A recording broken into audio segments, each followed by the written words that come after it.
What? No, you got to be quiet. Come on. Let's go look at the outsides.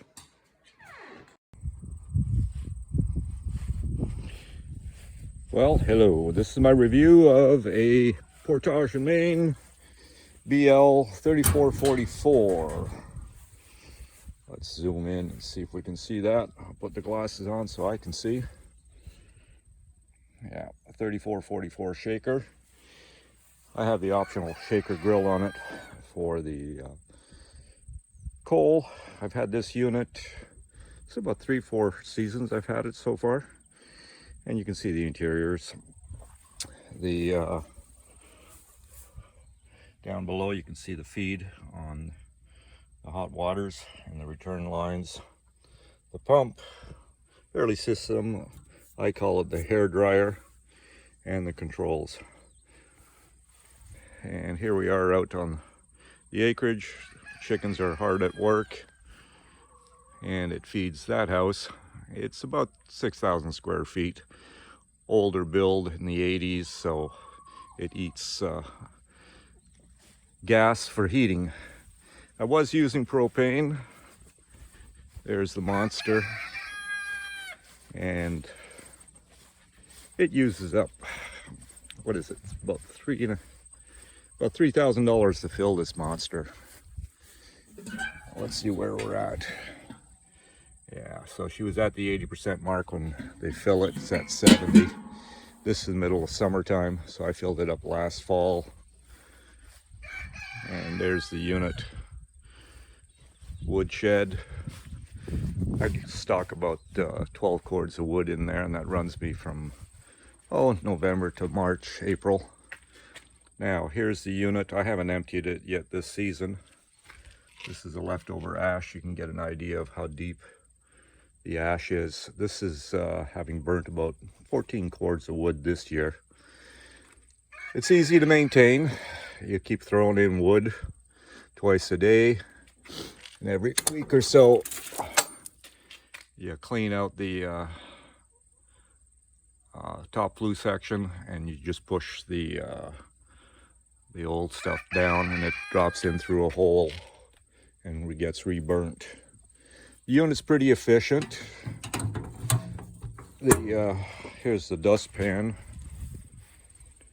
and that's what, about 2 inches high, the length of the machine, and that's about 2-week burn. That's all the ashes that's left over. So she's fairly easy to maintain. I pretty much don't do anything during the summertime except run it so the pump circulates the water every now and again.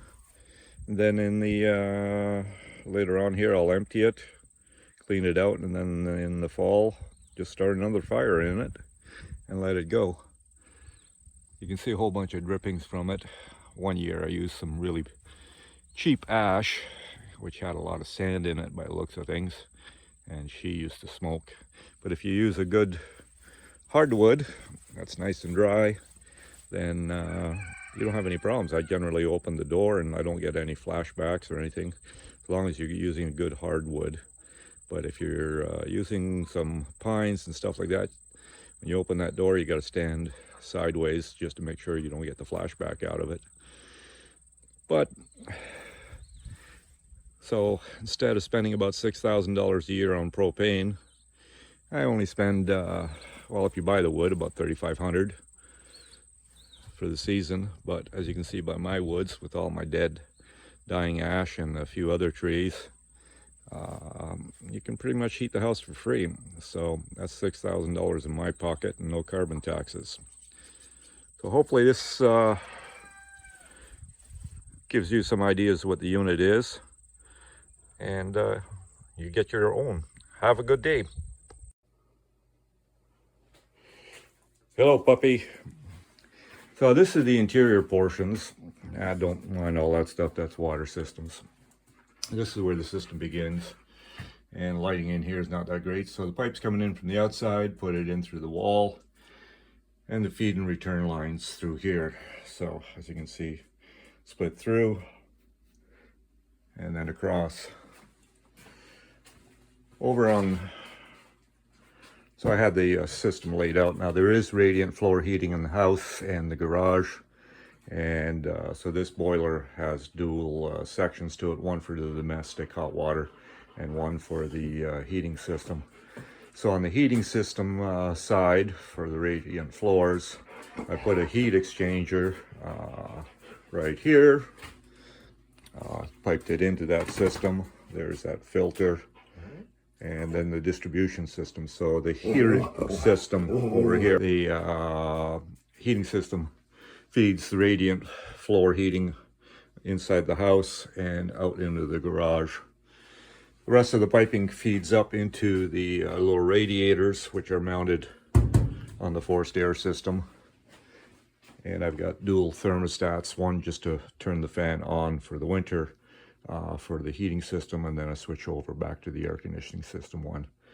So the piping just feeds into, it's a regular furnace. On this side we opened up the ductwork, and because of the configuration of the existing ductwork, we put it on the return side of the air, and that works just as fine. It doesn't matter which side of the air system it's on, as long as you can get it in there. And that's about it, ladies and gentlemen. So systems are relatively easy to do, relatively inexpensive to other systems. And like I said, I've got to pay back on this unit for about 4 years, given the amount of gas that I burn at around $6,000 a year. So that was about $24,000. I think all in total, with the installations of the radiators, all the piping, trench work, rental of equipment, building the forms, buying the units, all that good stuff, I was under 20. And there you go, gentlemen, ladies, have fun. So final follow-up thoughts. This is one thermostat. That's the original thermostat that runs the furnace, does the propane heating and the air conditioning. And you set that one down to, I set it at 55 or so in case the boiler goes out and I'm not here, so that it kicks in on propane, heats the house, heats the radiator that's in the ductwork, and that keeps the water from freezing. This is the other thermostat that I set for the air when I'm just running on the boiler hot water. And so I set that one at 72 or whatever. And as long as the house is around 72, then she's not running any gas and she's just running off the hot water. So that's how that works. I use a pure water system. I don't use the antifreeze because you lose efficiency on the heat transfer. And like I said, if the fire goes out on the boiler and I'm not here, gone for the week, and for that matter, I've been gone for 2 days and there's still fire in the boiler. If I've loaded it up before I left. So you've got a couple days to run around depending on your specific installation, but that works for me. So that won't freeze up, and that's why I use only the water, is purely from the efficiency point of view. And the other expense is the glycol that they use for the heat exchangers is darned expensive, and I think it's probably about $3,000–4,000 or so to fill it with antifreeze, and it's just not worth it. So that's my final thoughts on that. Oh, by the way, there are 2 forced air furnaces in this house because it was built in 2 halves. So there's another radiator and another furnace in the other rooms on the other half of the house. So basically, it's like I said, it's about a 6,000 square foot house, and she burns about 12 cords, 14 cords of wood through the year. And you stuff it once in the morning and once in the evening. It takes you about 10 minutes each time, and it gets you outside and into the fresh air. And like I said, you're not spending all that money on propane or natural gas or oil or whatever else you're heating. So that's the story on those guys. They're nice, they're great, and I'm glad I put it in.